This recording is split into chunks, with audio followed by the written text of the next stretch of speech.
Oke geng, hai assalamualaikum. Hari ini berjumpa lagi di channel aku.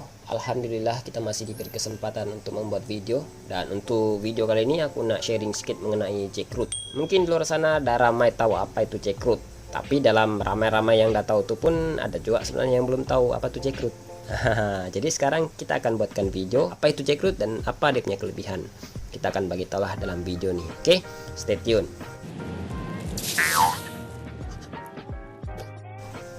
Oke, kita akan bagi tahu mengenai jackroot. Untuk yang belum tahu apa itu jackroot ini sebenarnya macam nih. Oke, ini crankshaft standard sebenarnya, cuma aku buat gambaran biar kamu lebih senang paham lah.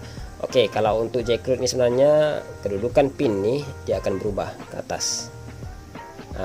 Sebab tuh kadang-kadang bila kamu nampak crankshaft tuh ada yang bekas welding, bekas green. Itulah ciri-ciri jackroot. Sebab kalau nampak dari segi luaran memang kita susah mau tahu lah sama ada engine tuh udah jackroot atau tidak, tergantung dari pomen yang buat. Kadang ada yang boleh tapuk, ada yang tidak boleh tapuk. Oke, di sini kita akan bagi tahu lah kelebihan jackroot itu apa. Oke, kalau dari segi pengalaman aku, nih, kalau jackroot ini sebenarnya bila kita ada buat crankshaft itu jadi jackroot, secara otomatis dia punya sisi motor tuh akan bertambah lah, akan naik. Sebagai contoh, kalau sisi motor tuh dalam 100 cc dia akan berubah lah dalam 110 cc, tergantung dari jackroot yang kamu buat lah. Sebab jackroot ini dia macam-macam size dan macam-macam ukuran. Ada yang 3 mm, ada yang 6 mm, tergantung lah.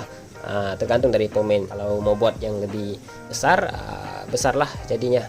Macam itulah sebenarnya bila kita ada buat jackroot, secara otomatis dia punya sisi akan naik dan dia punya daya tolakan ataupun torsi akan bertambah. Sebab apa kadang-kadang kita buat jackroot? Kita buat jackroot ini sebenarnya untuk mendapatkan power tuh lebih cepat. Power tuh lebih cepat. Maksudnya macam nih. Kalau untuk dari segi standard, bila kamu pulas minyak, dia punya power tuh kadang lambat terasa. Respon dia lambat. Yalah standard kan. Standard. Tapi bila kita dah mudi crankshaft menjadi jackroot, secara otomatis bila kamu pulas minyak tuh, kamu pulas sedikit saja pun tenaga tuh sudah rasa. Dan untuk dari segi jackroot nih, dia lebih sesuai sebenarnya untuk spek engine yang dah besar. Maksudnya blok nih dah berukuran besar lah. So bila kita menukar blok yang berukuran besar ataupun piston yang berukuran besar, secara otomatis kompres tuh ataupun dia punya tekanan semakin besar. Jadi bila tekanan tuh semakin besar, kita perlu daya tolakan ini lebih kuat. Dan untuk kita mencari daya tolakan yang lebih kuat, itulah jackroot lah yang kita kena buat jackroot. Jadi bila kita buat jackroot, secara otomatis daya tolakan ini dia akan lebih kuat. Jadi bila daya tolakan yang kuat, dia akan mudah menolak kompres, tekanan. Dia akan lebih mudah menolak tekanan yang besar. Sebab tuh kadang-kadang bila kamu perasan, bila kamu tukar blok yang berukuran besar tapi rootnya semua masih standard, masih original ataupun crankshaft masih standard, belum ada ubah suai, beberapa bulan kamu guna blok yang berukuran besar tuh, kadang engine cepat bunyi. Yang bunyi kadang-kadang inilah root. Sebab apa? Root nih bekerja keras, dia menolak tekanan yang terlalu besar nih. Boleh paham Jadi sebab yang aku cakap tadi, bila nih blok dah besar, lagi cantik, pasang jackroot. Ataupun kalau yang nak mau ubah suai yang terlalu teruk tuh, cukup tukar root yang high quality. Jadi dia boleh menahan tekanan yang besar.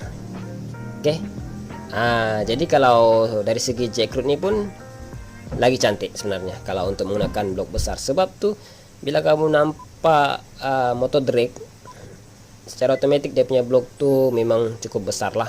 Bila ada blok besar, memang dorang akan pasang jackroot. Sebab apa? Dorang mau tenaga tuh lebih cepat terasa. Pulas minyak sedikit cak pun memang udah terasa dia punya tenaga. Itu yang kita nak sebenarnya bila kita ubah suai motor nih. Boleh paham untuk dari segi jackroot. Mungkin banyak lagi sebenarnya dia punya kelebihan, tapi dari segi pengalaman aku itu sejaklah yang aku tahu. Tapi kalau ada yang terkurang, kamu boleh share di ruangan komen, jadi biar kita punya follower tahu apa tuh Jackroot dan apa dia punya kelebihan. Oke, kalau dari segi macam yang kita cakap tadi dari awal video tuh, itulah yang lebih terasa. Untuk Jackroot nih kita secara otomatis akan menambahkan lagi dia punya daya tolakan, ataupun dia punya torque, ataupun dia punya torsi. Jadi kalau torsi dah kuat, dah besar, kamu pasang blok apapun size dia itu, dia lebih ringan, dia lebih sedap lah. Efek untuk root nih pun akan bertahan lah. Jangan pula blok nih besar, root masih standard, confirm rootnya akan lebih cepat bunyi, sebab root nih akan bekerja keras menahan daya tolakan tuh.